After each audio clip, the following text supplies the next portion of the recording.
봉독하시겠습니다. 오늘 주시는 말씀은 다니엘서 1장 6절에서 7절까지 말씀, 그리고 17절에서 20절까지 말씀입니다. 다니엘서 1장 6절, 7절 같이 읽겠습니다. 8절입니다. 죄송합니다. 8절, 9절 말씀 죄송합니다. 8절 시작. 다니엘은 뜻을 정하여 왕의 음식과 그가 마시는 포도주로 자기를 더럽히지 아니하리라 하고 자기를 더럽히지 아니하도록 환관장에게 구하니 하나님이 다니엘로 하여금 환관장에게 은혜와 공유를 얻게 하신지라. 17절입니다. 하나님이 이 네 소년에게 학문을 주시고 모든 서적을 깨닫게 하시고 지혜를 주셨으니 다니엘은 또 모든 환상과 꿈을 깨달아 알더라. 왕이 말한 대로 그들을 불러들일 기한이 찼으므로 환관장이 그들을 느부갓네살 앞으로 데리고 가니 왕이 그들과 말하며 보매 무리 중에 다니엘과 하나냐와 미사엘과 아사랴 같은 자가 없으므로 그들을 왕 앞에 서게 하고 왕이 그들에게 모든 일을 묻는 중에 그 지혜와 총명이 온 나라 박수와 술객보다 10배나 나온 줄을 아니라. 아멘. 할렐루야. 오늘 2019년 두 번째 주일리 보신 여러분을 진심으로 환영합니다. 제가 그렇게 나이를 많이 먹진 않았지만 제가 어렸을 때는 한 해가 지나가고 또 새로운 한 해가 오면 굉장히 새로운 마음으로 또 기대가 가득한 마음으로 새해를 맞이하기도 하고 또 한 해의 계획을 세웠었습니다. 그런데 세월이 흐르면서 제가 나이를 조금 먹으면서 또 제가 한국에서 생활했을 때랑 바빴을 때랑 비교할 때 상대적으로 좀 단조로운 우리 아리조나에 생활하다 보니까 이제는 그렇게 새해가 지나가도 별로 이렇게 분위기도 좀 다른 것 같고 또 새로 시작해도 별로 설레지 않고 그냥 덤덤하게 지날 때가 있는 것 같습니다. 그렇지만 우리가 가끔은 되도록이면 1년에 한 번 연초에 이제까지 지나온 길을 한번 되돌아보고 반성할 것을 한번 반성하고 그 다음에 새롭게 시작되는 한 해를 바라보면서 새로운 시작을 좋은 출발을 하는 것도 참 좋은 일이다라고 생각을 합니다. 세상 사람들도 2019년은 기해년이다, 황금돼지의 해다라고 해서 대박나기를 바라는 마음으로 새해를 맞이합니다. 오늘 우리는 구약의 아주 위대한 인물인 다니엘의 이야기를 통해서 하나님께서는 과연 우리가 2019년 연초에 어떠한 마음 갖기를 원하시는지 한번 생각을 해보고 또 우리가 선한 결심을 했을 때 하나님께서 우리에게 어떤 복을 주시는지 한번 기대해보는 시간을 가지려고 합니다. 말씀을 전하는 저나 말씀을 들으시는 여러분 모두 주님의 큰 은혜를 누리시는 시간 되시기를 주님의 이름으로 축원합니다. 영국에서 있었던 얘기입니다. 영국에서 말을 더듬고 집중력이 약해서 공부를 하지 못하는 소년이 있었습니다. 이 소년은 사춘기가 지나면서 곰곰이 생각을 해본 거예요. 내가 말을 더듬는 이 약점을 극복하지 못하면 정말 큰 꿈을 이룰 수 없겠구나 깨달았다고 합니다. 그래서 그 소년은 그날부터 책을 소리내서 읽으면서 집중력을 길렀고 또 말을 더듬는 습관도 고쳤다고 합니다. 그리고 그는 꿈에 그리던 장교가 되기 위해서 육군사관학교에 지원을 합니다. 그는 육군사관학교에 2번이나 낙방을 했지만 포기하지 않고 결국 3번째 도전했을 때 당당하게 합격자의 명단에 이름을 올렸다고 합니다. 무사히 육군사관학교를 졸업한 그는, 그리고 군대 장교가 된 그는 전쟁에 나갔지만 작전에 실패해서 적군의 포로가 되고 말았다고 합니다. 그렇지만 그는 감옥에서도 끝까지 포기하지 않고 용감하게 탈출을 해서 본국으로 돌아왔고 이 과정을 통해서 많은 사람들로부터 실패자가 아니라 전쟁 영웅으로 대접을 받았다고 합니다. 그런 나중에 정치인이 돼서 결국에는 영국의 수상의 자리까지 올랐습니다. 2차 대전 당시 히틀러에 맞서서 불리했던 전쟁을 승리하고 절대로 포기하지 마라라는 큰 명언을 남기면서 영국의 역사적인 인물이 되었다고 합니다. 그 이름 바로 윈스턴 처칠입니다. 처칠은 이렇게 말했습니다. 싸우다가 지면 다시 일어날 수 있지만 스스로 포기하고 무릎을 꿇으면 망할 수밖에 없다. 다시 한번 말씀드릴게요. 싸우다가 지면 다시 일어날 수 있지만 스스로 무릎을 꿇으면 망할 수밖에 없다. 매번 싸울 때마다 이기면 좋겠지만 우리는 싸우다 질 수 있다는 얘기입니다. 그렇지만 싸워보지도 않고 스스로 무릎을 꿇는다면 결과는 보나마나 망하는 거다. 진다는 말씀입니다. 패배의식에 사로잡혀 있다 보면 아무것도 하지를 못한다는 겁니다. 아무것도 해보지 않고 스스로 포기하는 인생이야말로 얼마나 비참한가 한번 생각을 해봅니다. 오늘 함께 읽은 성경 구절의 주인공은 다니엘입니다. 그는 자기 조국 이스라엘이 바벨론과의 전쟁에서 지기 전까지는 다니엘은 한마디로 자기 동네에서 잘 나가던 청년, 전도 유망한 청년이었습니다. 그는 아름다운 외모가 있었고요. 좋은 집안의 아들이었고요. 학벌도 아주 좋았습니다. 가는 곳마다 훈남이 왔다 칭찬을 했고 또 그를 바라보는 사람들은 장래 이스라엘을 짊어질 아름다운 청년이 여기 있다라고 자랑스럽게 생각을 했을 것입니다. 그에게는 장밋빛 미래가 예견된 그런 청년이었습니다. 그러나 그에게 시련이 닥칩니다. 이것은 단지 한 사람에게 온 어려움이 아니라 이스라엘 전체 한 나라에게 온 시련이었습니다. 바벨론과의 전쟁을 통해서 솔로몬이 지었던 아름다운 그 예루살렘 성전은 모두 무너져 버리고 폐허가 돼버리고 맙니다. 많은 사람이 전쟁에 죽었습니다. 그리고 많은 사람이 바벨론의 포로가 돼서 손과 발에 사슬에 묶인 채로 바벨론까지의 먼 길을 끌려갑니다. 그는 사랑하는 가족의 생사도 알 수 없습니다. 그의 친구의 소식도 알 수가 없습니다. 친구들과 함께 놀았던 골목, 식당, 학교 등등은 모두 불타버렸습니다. 어쩌면 자기가 살던 집도 무너지고 자기가 아끼던 소중한 물건도 다 사라졌을 것입니다. 오늘 함께 읽은 성경 본문의 앞부분을 알려드리면 다니엘은 이제까지 자기가 하고 싶은 대로 자유롭게 다녔습니다. 그렇지만 오늘 본문부터 포로가 된 다음에는 그의 손과 발은 묶여서 다른 사람이 끌고 간 대로 그냥 끌려가는 운명이 된 거예요. 그렇죠? 포로가 됐기 때문에. 다니엘은 바벨론이라는 전혀 다른 나라에 와서 그 언어, 그 문화를 배우고 적용해야 됩니다. 그래야 살아남을 수 있습니다. 와서 친절하게 말을 가르쳐주는 것도 아닙니다. 생활 예절을 아주 자세히 가르쳐주는 것도 아닙니다. 어쩌면 매를 맞아가면서 그 나라 말과 문화를 배웠을 것입니다.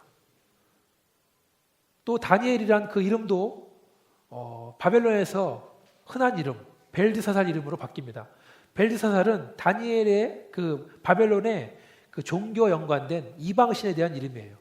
그러니까 신실한 이스라엘 사람, 하나님을 믿는 사람으로서는 입에 담기 힘든 이름을 부르는 겁니다. 벨드사살. 또 먹으라고 준 음식과 음료수도 이스라엘 율법과는 반대가 되는 음식. 그가 먹는 밥상이 바벨론의 왕이 주는 귀한 음식이라 할지라도 다니엘은 내가 이 음식을 먹으면 하나님 보시기에 좋지가 않다. 이걸 먹으면 나는 더러워질 것이라고 생각을 하는 것입니다. 다니엘은 이러지도 못하고 저러지도 못하는 상황이 됐습니다. 사랑하는 여러분, 다니엘은 이렇게 힘들고 어려운 상황 속에서도 하나님을 향한 충성된 마음, 하나님을 향한 변치 않는 사랑의 마음이 남아 있었을까요? 아니면 하나님을 향한 원망으로, 불평과 불만으로 가득한 분노의 삶을 살았을까요? 저 같으면 아마 불평과 불만으로 화내면서 살았을 것이다. 그런데 조금 다른 관점으로 이 다니엘을 바라보면 다니엘처럼 잘 풀린 케이스가 또 없는 거예요. 잘 들어보세요.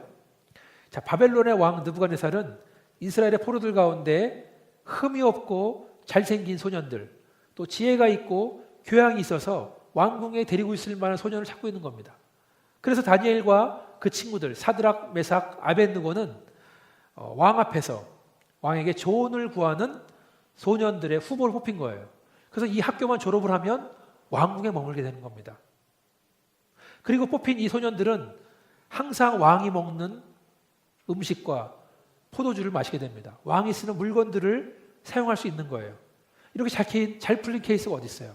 그렇죠. 어제까지는 포로로서 노예 같은 신분이었었는데 지금 다니엘은 왕을 모시는 소년의 후보가 돼서 이러한 화려한 삶을 살고 있는 겁니다. 항상 맛있는 음식이 있고 귀한 포도주가 있고 왕이 쓰는 물건들, 뭐 좋은 옷, 좋은 신발, 좋은 학용품, 좋은 침대 이런 것을 사용하는 겁니다. 이 정도면 잘 풀린 거 아니에요? 전쟁 포로가. 그렇죠? 이 정도면 다니엘은 하나님께 복을 받았구나라고 생각할지도 모르겠습니다. 남들은 얼마나 불효할지 모르겠습니다. 그렇지만 이러한 모든 것들이 다니엘을 행복하게 만들어주지는 못했다는 겁니다. 다니엘에게 평안을 주지는 못했다는 겁니다. 특별히 다니엘은 그가 먹어야 되는 음식, 왕이 먹는 음식, 포도주가 마음에 걸리는 거예요. 신앙의 양심상 내가 이걸 먹을 수 없다라고 생각을 합니다. 이제까지는 다니엘이 도살장에 끌려간 양처럼 시키는 대로 끌려갔어요. 이름도 바꾸고 말도 배우고 그렇죠? 문화도 배워야 되고 그냥 자려면 자고 먹으려면 먹고 가라면 갔었는데 이제는 더 이상 가만히 있을 수가 없다. 가만히 있을 수가 없다 생각한 겁니다. 그래서 그럼 어떻게 합니까? 뜻을 정합니다. 우리가 읽은 본문 한국성경에는 8절의 시작을 다니엘은 뜻을 정했다라고 시작합니다. 그래서 영어 성경을 보니까 8절이 시작합니다. But Daniel made up his mind. 영어 성경에는 이야기의 전과 후가 반전되는 문법으로는 등이 접속사 but이 들어가 있는 거예요. but. 8절을 기준으로 해서 다니엘은 인생이 바뀐다는 겁니다. 이전까지는 마치 손발이 묶인 것처럼 끌려가는 것처럼 살아왔지만 그렇죠? 포로가 돼서 끌려오고 새로운 말을 배워야 되고 새로운 문화를 익혀야 되고 이름도 부정한 이름으로 불려야 되는 것까진 참아왔지만 내 몸에 들어가는 음식마저 아무거나 먹으면 안 되겠다. 죽으면 죽었지. 하나님을 향한 신앙의 양심상 더 이상은 가만히 있지 못하겠다. 그래서 어떻게 합니까? 마음을 정합니다. 어떻게 하면 마음을 정합니까? 더 이상 왕의 음식과 왕이 마시는 포도주로 나를 더럽히지 않겠다고 결심을 합니다. 위대한 결심을 내립니다. 단순히 생활 습관을 바꾸는 게 아니에요. 식단을 바꿔서 다이어트 한다는 말이 아닙니다. 매년 초에 짐에 가면 새로 등록한 사람들이 너무 많아서 갈 데가 없다 그러는데 그런 게 아니에요. 이것은 자기의 영혼이 살고 죽는 문제다. 그래서 그냥 내비뒀다가는 내 영혼이 죽을 수도 있겠구나라는 위기 속에서 위험한 결심을 내린 겁니다. 제가 군대 갔을 때 얘기입니다. 3년 동안 갔다 왔는데 처음에 6주 동안은 군대에서 훈련을 받습니다. 훈련소에서. 훈련소는 아주 힘들어요. 그렇지만 마음은 편합니다. 왜냐하면 같이 네오반에 있는 그 군인들은 다 저랑 같은 날 들어온 동기들이에요. 그러니까 서로 힘들게 한 일이 다 친구니까, 다 동기니까, 고생을 하니까요. 오히려 동기들은 서로 힘이 되고 서로 의지를 하는 시간을 가졌습니다. 그래서 6주 동안 훈련소에서는 힘들었지만 좋았던 기억이 있습니다. 문제는 훈련소를 마치고 이제 남은 생활을, 군생을 해야 되는 자대 배치를 받을 때부터 문제가 되는 거예요. 제가 갔던 부대는 오산에 있는 공군부대였습니다. 겉에서 볼 때는 오산 공군부대는 미군 부대랑 같이 있어요. 그래서 그때 90년대 초인데 부대 안에 한국에는 없었던 버거킹도 있고 피자헛도 있는 거예요. 그렇지만 그런 좋은 식당은 이 한국 군인들, 쫄병들은 절대로 갈 수 없는, 함부로 쳐다봐서는 안 되는 그런 곳이었습니다. 네오반에 갔더니 제 위로 50명이 있는 거예요. 큰 방 안에 50명. 그런데 저는 제가 성도기 때문에 고참해 주는 담배랑 술을 안 받아 먹는다고 얼마나 고생을 했는지 모르겠어요. 그 사람들은 어쩌면 좋은 뜻으로 담배랑 술을 줬을지 모르겠는데 저는 교인이기 때문에 신학교를 다니다가 온 사람이기 때문에 무엇보다도 하나님을 향한 신앙의 양심상 내가 술과 담배를 받아 필 수가 없다 생각했습니다. 근데 여러분 그거 아십니까? 고생을 많이 했는데 교회 안 다니는 괴팍한 고참들도 크리스찬 성도가 술과 담배를 먹지 않기를 내심 기대하고 있는 거예요. 말로는 야 너 건방지게 쫄병 주제에 고참이 주는 것을 안 먹는다라고 말하지만 속으로는 그래 예수 믿는 사람이라면 술과 담배 하지 말아야지라고 생각을 한다는 것입니다. 쫄병 생활은 제가 힘들었는데 시간이 지나면서 이제 고참들이랑 친해집니다. 몇몇 고참들이랑. 그러다가 이제 조용할 때 저한테 와서 이런저런 얘기 나누면서 그러다가 신앙에 대한 상담도 하게 됩니다. 신앙에 대한 얘기를 할 때에는 제가 쫄병이지만 인격까지는 쫄병이 아니다. 이 사람이 그렇게 생각하는구나. 영적으로 쫄병이 아니구나라고 느끼는 겁니다. 힘든 시간은 지나가기 마련이다. 조금만 참고 견디면 되는 줄 믿습니다. 사랑하는 여러분, 우리가 근데 마음만 먹는 것으로 다 끝납니까? 좋은 마음만 품으면 우리가 할 일이 다 끝나는 것입니까? 아닙니다. 결심한 것을 행동으로 옮겨야 돼요. 그렇죠? 마음만 먹는 것으로 다 끝난다면 아무것도 하지 않고 앉아 있어도 백만장자가 되어야 됩니다. 그렇죠? 아무것도 하지 않고 책상에 앉아 있기만 하면 명문대 갈 수 있는 거예요. 실제로는 그렇지가 않다. 다니엘은 선한 결심을 한 다음에 어떡합니까? 8절 후반절에 보니까 이렇게 나오죠. 자기를 더럽히지 아니하도록 환관장에게 구했다. 그는 가만히 앉아있지 않았어요. 자기의 결심을 이루기 위해서 환관장을 찾아갑니다. 환관장이 누구냐? 환관장은 앞으로 왕을 보좌할 소년들을 훈련시키는 모든 책임을 맡은 사람이에요. 이 사람의 임무는 포로로 온 훈련들을 잘 훈련시킨 다음에 그 중에 뛰어난 몇 명을 뽑아서 왕한테 보내는 겁니다. 별로 높은 자리 같지가 않지만 성경에 보니까 이 환관장의 이름도 나와 있습니다. 오늘 다니엘서 1장 3절을 보니까 그의 이름은 아스부나스였다. 그러니까 굉장히 높은 자리에 있는 사람이에요. 제 생각에는 이 사람은 소년 한두 명쯤 탈락시키는 것은 문제도 아니다. 말 안 들으면 한두 명 죽이는 것도 문제가 아닐 수 있다는 겁니다. 그렇죠? 그렇게 무서운 환관장을 다니엘은 자기가 품은 뜻을 이루기 위해서 찾아갑니다. 다니엘은 환관장한테 지금 나한테 온 그 음식, 왕이 허락한 음식과 포도주는 나를 더럽힙니다. 라고 말을 하는 거예요. 자, 이 말을 들은 환관장이 어떻게 생각했을까요? 왕이 하사한 음식이 자기를 더럽힌다니. 위대하신 우리 왕이 너처럼 비천한 놈한테 하사한 음식을 넌 지금 더럽다고 하는 거냐? 너 죽어볼래 한번? 이렇게 말할 수 있겠죠. 그렇죠? 근데 환관장은 어떻게 합니까? 9절에 보니까 놀라운 말이 나옵니다. 하나님이 다니엘로 하여금 환관장에게 은혜와 긍휼을 얻게 하셨다. 자, 하나님이 일하시는 겁니다. 하나님이란 단어가 다니엘서 1장 9절에 처음 나오는 거예요. 이제까지 다니엘이 전쟁에서 지고 포로가 되고 바벨론에 끌려오고 낯설고 물서는 곳에서 그들의 말을 배워야 되고 그들의 문화를 배워야 되고 성경이 아닌 그들의 학문도 배워야 되고 심지어는 이름도 불경한 이름으로 바뀌고 자기를 더럽히는 그 음식과 포도주를 먹어야 되는 상황에 이르렀을 때까지도 하나님의 이름은 나오지 않았어요. 그런데 다니엘이 마음을 먹고 행동에 옮기는 그 순간 하나님이 등장했다는 거예요. 다니엘이 선한 마음을 품었을 때, 선한 마음으로 품는 것은 끝나지 않고 그 뜻을 이루기 위해서 목숨을 걸고 환관장을 찾아갔을 때 드디어 하나님이 등장했던 것입니다. 할렐루야. 아멘. 하나님이 어떤 방법으로 다니엘을 도와줍니까? 어떤 방법으로 그 선한 뜻을 이루게 하십니까? 하나님이 하신 일은 환관장으로 하여금 다니엘을 좋게 보게 하신 거예요. 환관장에게 은혜와 긍휼의 마음을 줬다는 거예요. 그래서 환관장한테 다니엘이 요구하는 것은 어쩌면 환관장도 내 목이 달아날 수 있어. 그렇지만 최대한 다니엘을 도와주려고 노력을 합니다. 다니엘이 환관장 아스푸나스를 찾아가서 자기의 생각을 말하는 것으로 끝난 게 아니에요. 행동은.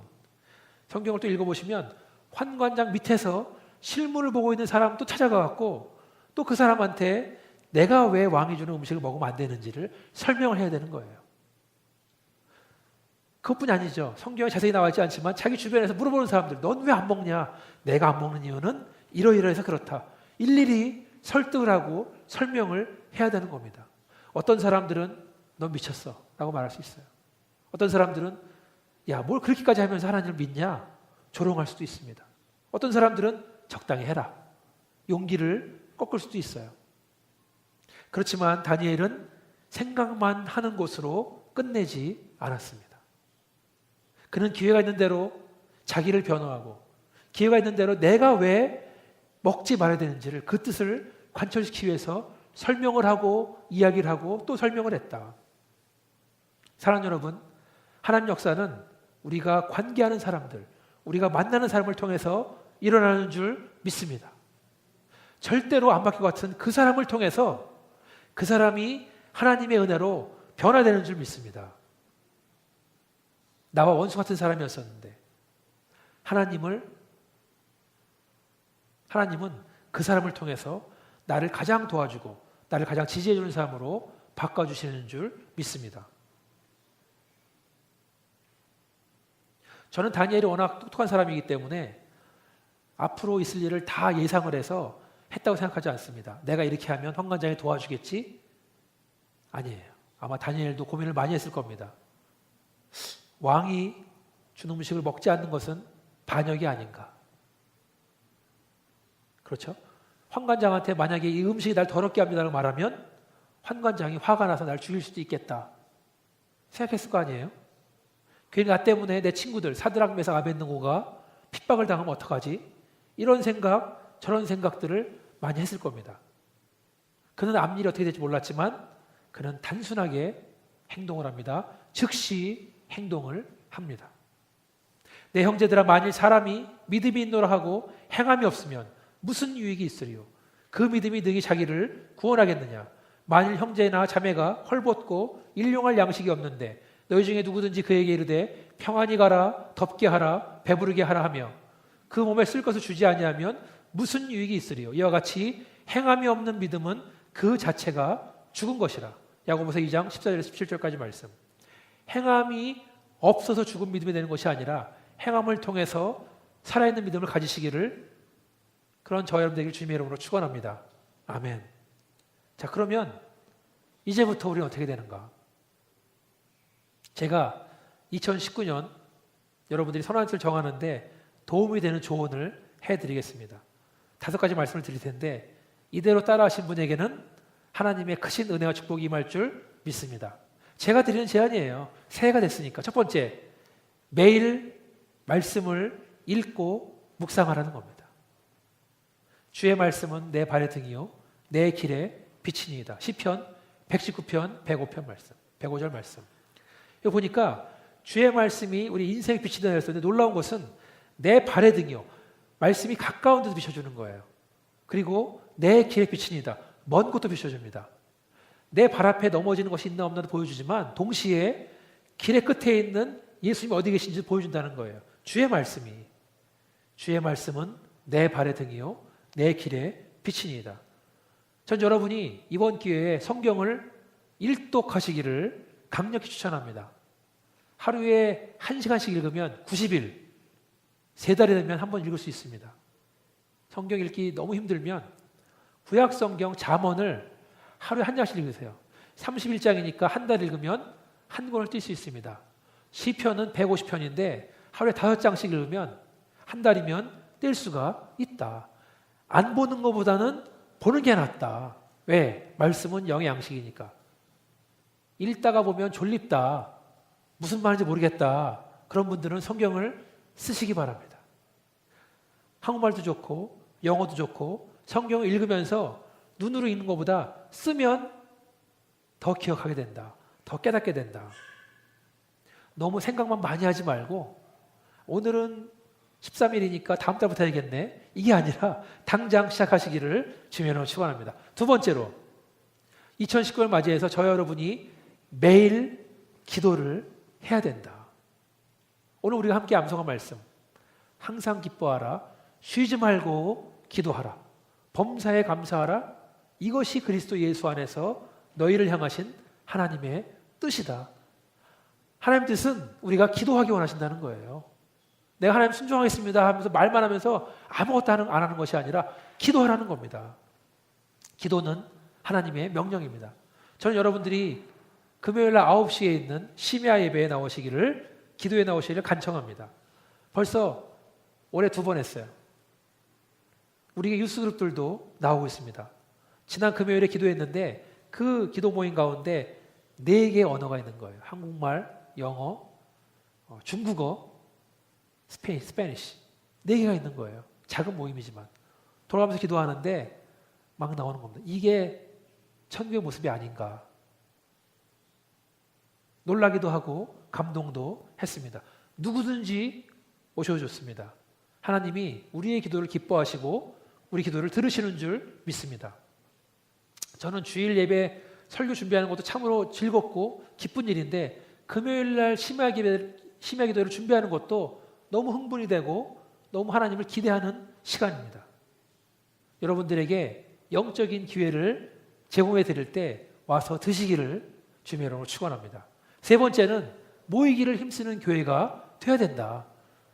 히브리서 10장 24절에 보니까 서로 돌아보아 사랑과 선행을 격려하며 모이기를 폐하는 어떤 사람들의 습관과 같이 하지 말고 오직 권하여 그날이 가까움을 볼수록 더욱 그리하자. 자, 여기 보니까 모이기를 폐하는 것이 습관이다라고 나와 있어요. 모이기를 폐하는 게 습관이라는 거예요. 다시 말해서 교회 안 나가는 게 습관이 되면 영적으로 무너진다는 말입니다. 모여서 함께 있어야 좋은 일이 생긴다. 제가 모셨던 우리 김장원 목사님이 하신 유명한 말씀이 있습니다. 무슨 말이냐면 사람이 사람을 만나면 역사가 일어나고 사람이 하나님을 만나면 기적이 일어난다. 다시 말씀드릴게요. 사람이 사람을 만나면 역사가 일어나고 사람이 하나님을 만나면 기적이 일어난다. 사람들이 만나야 좋은 일이 생긴다는 말씀이에요. 모여서 사랑을 나누고 함께 선한 일을 하는 곳이 바로 교회인 줄 믿습니다. 모이지 않는 사람을 권하라고 했어요. 주변에 안 보이는 성도, 오늘도 어떤 분들은 또 몸이 안 좋아서 아파서 못 나오기도 하고 일 때 못 나오신 분도 있는데 그분들을 권하라. 여러분들 오랫동안 안 나오신 분이 있다면 꼭 권면해서 나올 수 있도록 도와주시기를 바라겠습니다. 자, 네 번째로 전도의 사명을 감당하는 교회가 되어야 된다. 2019년에는 누가복음 보니까 이렇게 나와 있어요. 종이 돌아와 주인에게 그대로 고하니 이에 집주인이 노하여 그 종들에게 이르되 빨리 시내의 거리와 골목으로 나가서 가난한 자들과 몸 불편한 자들과 맹인들과 저는 자들을 데려오라 하니라. 종이 이르되 주인이여 명하신 대로 하였으되 아직 자리가 있나이다. 주인이 종에게 이르되 길과 산 울타리로 가서 사람들을 강권하여 데려다가 내 집을 채워라. 누가복음 14장 21절에서 23절까지 말씀. 집주인이 잔치를 벌이는데 동네에 있는 귀한 손님들에게 초대장을 보낸 거예요. 다 온다 그랬었는데 막상 잔치날이 되니까 오질 않는 겁니다. 여러 가지 이유를 대고 어떤 사람은 이번에 내가 땅을 샀기 때문에 밭에 나가봐야 돼서 못 가겠습니다. 어떤 사람은 이번에 내가 소를 5마리 샀기 때문에 잔치에 못 갑니다. 어떤 사람은 장가를 들었기 때문에 못 간다. 여러 가지 이유를 댑니다.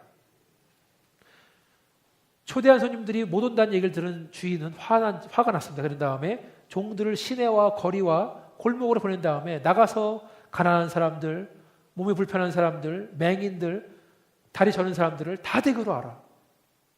그 사람들은 그 주인이 잔치 초대했단 말을 듣고 너무 기뻐서 온 거죠. 그 자리를 막 채우는데 종들이 말하는 겁니다. 아직까지 자리가 남습니다. 종들한테 말하는 거죠. 너희들 멀리 먼 길까지 가서 산 울타리까지 가서 사람들을 데리고 와라. 강권에서 내 집을 채워라. 자, 이 이야기에서 주인은 누굴까요? 하나님이죠. 종들은 누굴까요? 저와 여러분이에요. 내 집을 채워라. 거리에 있는 사람들, 산 골짜기까지 있는 사람들이 가서 잃어버린 영혼들을, 예수를 모르는 자들을 데리고 와라. 하나님께서 우리가 하나님의 집을 채우기를 원하시는 줄 믿습니다. 믿으십니까? 아멘. 그래서 저는 여러분들이 올해에는 내가 한 사람을 데리고 오게 전도하겠다 마음을 정하시기 바랍니다. 생각만 하고 아무것도 하냐면 아무 일도 하지 않아요. 그렇지만 다니엘처럼 내가 결심한 내용을 이루기 위해서 어떤 일을 해야 될까? 내가 저 사람 찾아가 보자. 전화 한번 해보자. 한번 전도해보자. 그렇게 나갈 때 기적이 일어날 줄 믿습니다. 마지막으로 2019년에 우리는 하나님께서 하신 놀라운 일들을 기대하기를 원합니다. 자, 우리 교회 2019년 표를 보니까 뭐죠? 내 입을 크게 열라 내가 채우리라. 우리가 입을 크게 열면 열수록 벌리면 벌릴수록 그만큼 채워주신다는 겁니다. 믿으십니까? 아멘. 이럴 때 아멘을 크게 해야 돼요. 믿으십니까? 아멘. 예. 하나님께서 우리가 입을 크게 열면 열수록 그만큼 채워 주신다는 겁니다. 마음은 간절한데, 마음은 진정을 원하는데 기도 한마디 하지 않고 끙끙대고 있으면 입을 안 벌리는 거예요. 그거는. 그렇죠? 마음은 간절한데 아무 일도 하지 않으면, 정말 아무 일도 하지 않고 우리 믿음은 점점 약해지는 거예요. 제가 성경 말씀 여호수아 24장 거기 나와 있는 말씀 하나만 읽어드리고 오늘 설교를 마치도록 하겠습니다. 여호수아가 자기 유언처럼 백성들이 하는 말입니다. 잘 들어보세요. 그러므로 이제는 여호와를 경외하며 온전함으로 진실함으로 그를 섬기라. 너의 조상들이 강 저쪽과 애굽에 섬기던 신들을 치워버리고 여호와만 섬기라. 만일 여호와를 섬기는 것이 너희에게 좋지 않게 보이거든 너희 조상들이 강 저쪽에 섬기던 신들이든지 또는 너희가 거주한 땅에 있는 아모리 족속의 신들이든지 너희가 섬길 자를 오늘 택하라. 오직 나와 내 집은 여호와를 섬기겠노라. 너희가 오늘 택하라. 오직 나와 내 집은 여호와를 섬기겠노라. 오늘 결단하시길 바라겠습니다. 오늘 헌신하시길 바라겠습니다. 같이 한번 한 목소리 기도할 때 주심을 생각하면서 주님 그렇게 하겠습니다.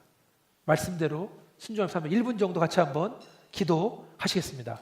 아버지 하나님 감사합니다. 주님께서 아버지 오늘 주신 말씀 아버지 우리가 기억하며 나갈 수 있도록 하나님 도와주시고 아버지 하나님의 은혜가 우리 가운데 있기를 간절히 원합니다. 결심을 내리고 행동을 옮길 때에 하나님의 역사가 있는 것처럼 아버지 순종할 수 있도록 하나님 도와주시고 우리가 아무것도 하지 않고 주저앉아 있는 것이 아니라 아버지 믿음으로 담대히 나갈 때 하나님의 놀라운 역사에 임한 것처럼 우리는 임해 주시기를 간절히 원합니다. 아버지 하나님 도와주셔서 아버지 인도하여 주셔서 우리가 큰 뜻을 품을 수 있도록 도와주시고 큰 꿈을 꿀 수 있도록 도와주시고 순종하며 나갈 때에 아버지 하나님 주님 역사하시는 그 은혜를 경험할 수 있도록 하나님 도와주시기를 간절히 원합니다. 아버지 오늘 우리가 선한 뜻을 정하기 원합니다. 그 뜻을 실행하기를 원합니다. 아버지 도와주셔서 참 좋으신 하나님 감사합니다. 오늘 말씀을 통해 주신 말씀 아버지 하나님 우리 다니엘처럼 거룩한 뜻을 품기를 원합니다. 그리고 그 뜻을 실행하기 위해서 행동으로 옮길 수 있도록 믿음을 주시기를 간절히 원합니다. 우리가 순종하며 나갈 때에 하나님 역사하신 것처럼 아버지 우리가 마음으로만 품고 아무것도 하지 않는 것이 아니라 그것을 실행할 때에 놀라운 하나님의 역사가 임하는 것을 몸소 체험하는 우리 한 사람 한 사람 교회가 될 수 있도록 하나님 도와주셔서 우리가 말씀을 더 읽기를 원합니다. 우리가 기도를 더 하기 원합니다. 전도하기를 원합니다. 모이기를 힘쓰기 원합니다. 또 우리가 입을 크게 벌려 하나님이 하실 놀라운 일들을 기대하기를 원합니다. 주님께서 채워 주셔서 이 모든 말씀을 예수 이름으로 기도했습니다. 아멘.